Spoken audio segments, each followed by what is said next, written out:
আসসালামু আলাইকুম, সবাই কেমন আছেন? আবারও আমি ছোট্ট একটা রেসিপি নিয়ে এলাম। আজকের রেসিপি চিংড়ি মাছ দিয়ে ডাঁটা আলু। এর জন্য আমি কিছু চিংড়ি মাছ নিয়ে আগে থেকে লবণ, হলুদ, মরিচের গুঁড়া দিয়ে মেখে রেখেছিলাম। এখন চুলায় একটি প্যান বসিয়ে পরিমাণ মতো তেল দিয়ে চিংড়ি মাছগুলো একটু ভালো করে ভেজে নিচ্ছি।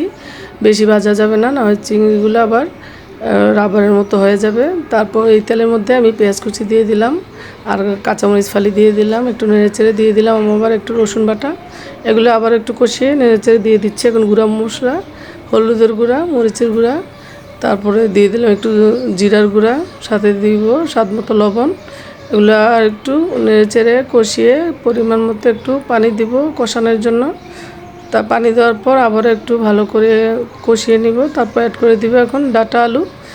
এগুলি দিয়ে আবার একটু ভালো করে নেড়েচেড়ে আবার ঢেকে দিব 5-6 মিনিটের জন্য। আবারও 5-6 মিনিট পরে ফিরে এলাম।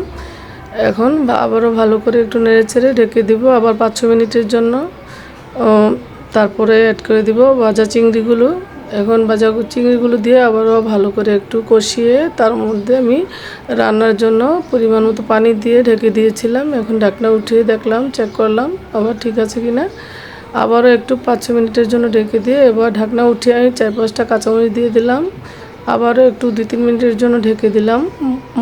মাখা মাখা হওয়ার পরে আবারও একটু ঢাকনাটা উঠিয়ে এখন অ্যাড করে দিব ধনেপাতা। ধনেপাতা অ্যাড করে ভালো করে নেড়েচেড়ে তারপর কিন্তু আমার চিংড়ি মাছ দিয়ে ডাঁটা আলু রান্না কমপ্লিট। এখন সার্ভ করব। যদি ভালো লাগে তাহলে লাইক, কমেন্ট, শেয়ার করবেন। আমার পাশে থাকার জন্য সবাইকে ধন্যবাদ। আল্লাহ হাফেজ।